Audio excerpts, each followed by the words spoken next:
வணக்கம். இன்றைக்கி நம்ம கிச்சனில் என்ன பார்க்க போகிறோம் அப்படின்னு பார்த்தீங்கன்னா பீட்ரூட் மசாலா தான் பார்க்க போகிறோம்.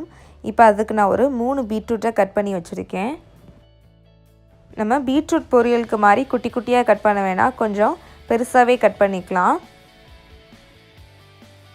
இப்போ நான் ஒரு கடாயில் 2 ஸ்பூன் எண்ணெய் ஊற்றிருக்கேன். எண்ணெய் ஹீட் ஆயிடுச்சு.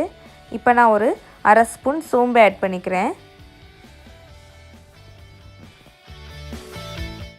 இப்போ நான் இதில் சின்ன வெங்காயம் ஆட் பண்ணிக்கிறேன். சின்ன வெங்காயம் 6 to 7 சின்ன வெங்காயம் கட் பண்ணி வச்சுருந்தேன், அதை ஆட் பண்ணிக்கலாம். இப்போ நம்ம சின்ன வெங்காயத்தை நல்லா வதக்கிப்போம்.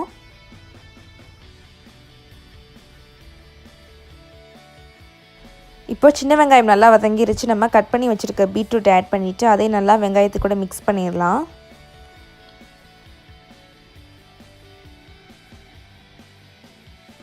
பீட்ரூட் நல்லா வதங்கிக்கிட்டு இருக்கு. இப்போ நான் துருவின தேங்காய் 2 ஸ்பூன் எடுத்திருக்கேன், 2 பூண்டு பல், 1 துண்டு இஞ்சி, 1 ஸ்பூன் சீரகம், அரை ஸ்பூன் மிளகு, 1/4 ஸ்பூன் சோம்பு, ஒரு சின்ன துண்டு பட்டை. இது எல்லாத்தையுமே நம்ம இப்போ மிக்சியில் கிரைண்ட் பண்ணிக்கலாம்.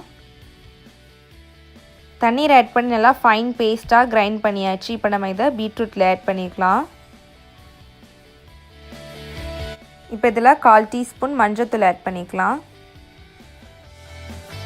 இப்போ நம்ம இது கூட மிளகாய் தூள் ஆட் பண்ணிக்கலாம்.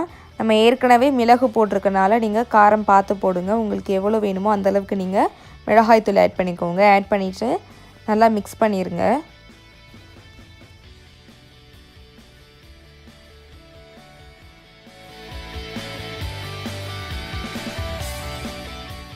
திருப்பி கொஞ்சம் தண்ணீர் ஆட் பண்ணிக்கிறேன்னா, இப்போ நம்ம தேவையான அளவு உப்பு ஆட் பண்ணிக்கலாம்.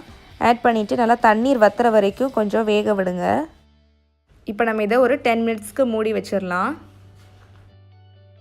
இப்போது 10 மினிட்ஸ் ஆயிடுச்சு. நான் ஓப்பன் பண்ணிட்டேன். பாருங்கள், தண்ணி எல்லாமே நல்லா வத்திருச்சு பாருங்கள். இப்போ நமக்கு பீட்ரூட் மசாலா ரெடி ஆயிடுச்சு.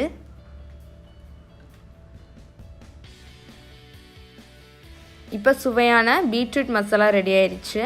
கண்டிப்பாக அதை நீங்கள் வீட்டில் ட்ரை பண்ணி பார்க்கணும். இதே மாதிரி நம்ம சேனலில் நான் பீட்ரூட் பொரியலும் போட்டிருக்கேன். கண்டிப்பாக அதை உங்களுக்கு நான் டிஸ்கிரிப்ஷன் பாக்ஸில் லிங்க் கொடுக்குறேன். மறந்துடாமல் கிளிக் பண்ணி செக் பண்ணி பாருங்கள்.